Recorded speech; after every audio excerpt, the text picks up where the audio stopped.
Collector साहब बैठे हैं, उसका जवाब तो हम साहब से ही लेंगे कलेक्टर साहब से कि भैया वो लंबी लंबी लाइन काय के लिए लग रही है, क्या बात है।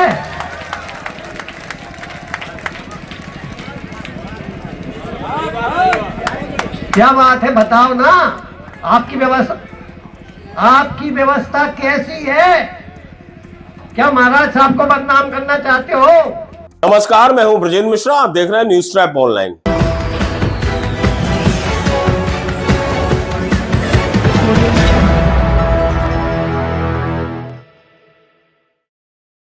जरा सोचिए, मध्य प्रदेश में भाजपा की सरकार है और जो सिंधिया जी हैं उनका कद क्या है, केंद्रीय मंत्री है। ऐसे में भला वो कौन कलेक्टर हो सकता है जो महाराजा सिंधिया को बदनाम करना चाहता हो? और इस बात का खुलासा किया है भारतीय जनता पार्टी के गुना के ही विधायक ने, जिन्होंने सार्वजनिक मंच से ऐलान कर दिया कि एक कलेक्टर साहब हमारे सिंधिया महाराज को बदनाम करना चाहते हैं। और इसका जवाब भी उस विधायक ने उसी कलेक्टर से मांगा, वो भी सार्वजनिक मंच से। यह पूरी कहानी ग्वालियर की है। ग्वालियर के गुना के जो बीजेपी के विधायक हैं, इनका नाम है पन्नालाल शाक्य। ये बहुत तिलमिला गए, बहुत नाराज हो गए वहां के कलेक्टर के उस बयान पर, जिस पर कलेक्टर ने यह कह दिया था कि उस महिला की मौत जो खाद की लाइन में लगी हुई थी, उस महिला की मौत उसकी शुगर की वजह से हुई है। दरअसल मामला यह था कि खाद के लिए किसान बहुत परेशान है। अब किसानों को, चाहे महिलाएं हो चाहे पुरुष हो, लंबी लंबी लाइन लगाते थे और लंबी लाइन के बीच एक महिला की मौत हो जाती है, जिस पर जो ज्योतिरादित्य सिंधिया हैं वो उनके प्रति सहानुभूति दिखाते, उस परिजनों के प्रति, और उस महिला के परिवार को पूरी मदद करने का आश्वासन देते हैं। जांच की जाती है कि आखिर महिला की मौत कैसे हुई, तो वहां के जो कलेक्टर हैं वो जांच में पाते हैं कि महिला को शुगर थी और शुगर की वजह से उसकी मौत हुई। बस फिर क्या था साहब, जो बीजेपी के विधायक हैं ये सार्वजनिक मंच पर भड़क जाते हैं कि कलेक्टर की हिम्मत कैसे हुई यह कहने की कि वो महिला अपनी मौत मरी है, मतलब शुगर की बीमारी से मरी है।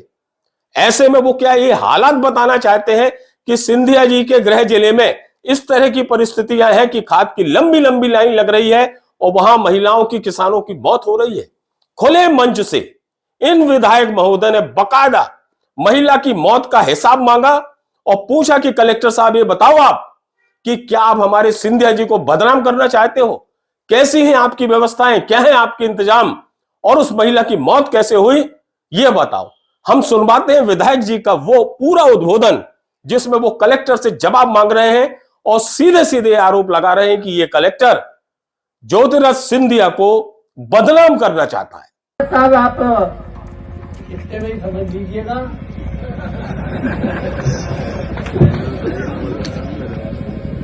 इतने में समझ लीजिएगा, ज्यादा कहने की आवश्यकता नहीं है।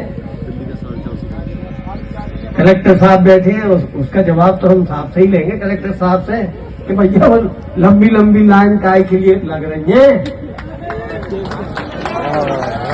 क्या बात है।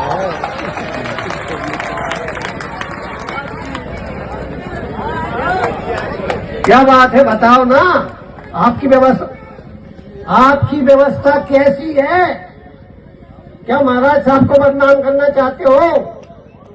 क्या महाराज के क्षेत्र में ऐसा हो गया है? मैं कभी नहीं चाहूंगा इस विषय पे,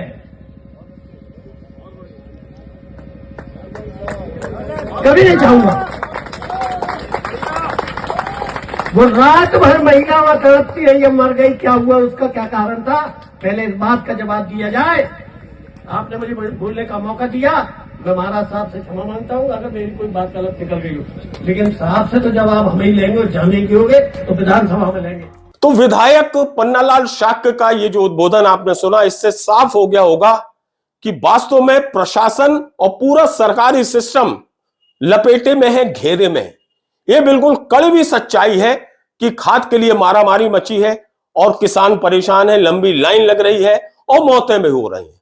लेकिन जब खुद विधायक ये कहने लगे कि कलेक्टर साहब जवाब दो, आपकी व्यवस्थाएं कहां हैं, आपका सिस्टम कैसा है, तो स्वाभाविक है कि प्रशासन की व्यवस्थाएं तो सरकार से ही जुड़ती हैं।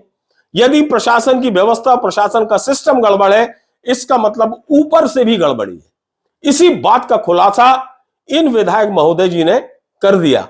हालांकि इन्होंने यह संगीन आरोप लगा दिया कि यहां के जो कलेक्टर हैं वो इस तरह की अपनी टिप्पणी करके महाराज को बदनाम करना चाहते हैं।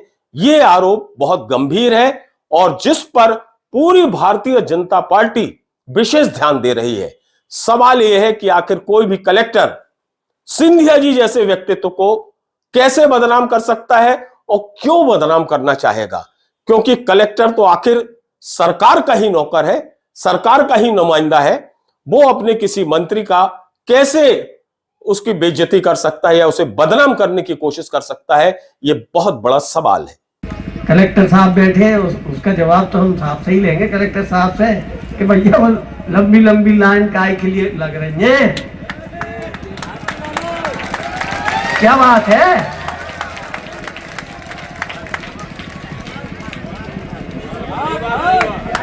क्या बात है, बताओ ना। आपकी व्यवस्था कैसी है? क्या महाराज साहब को बदनाम करना चाहते हो?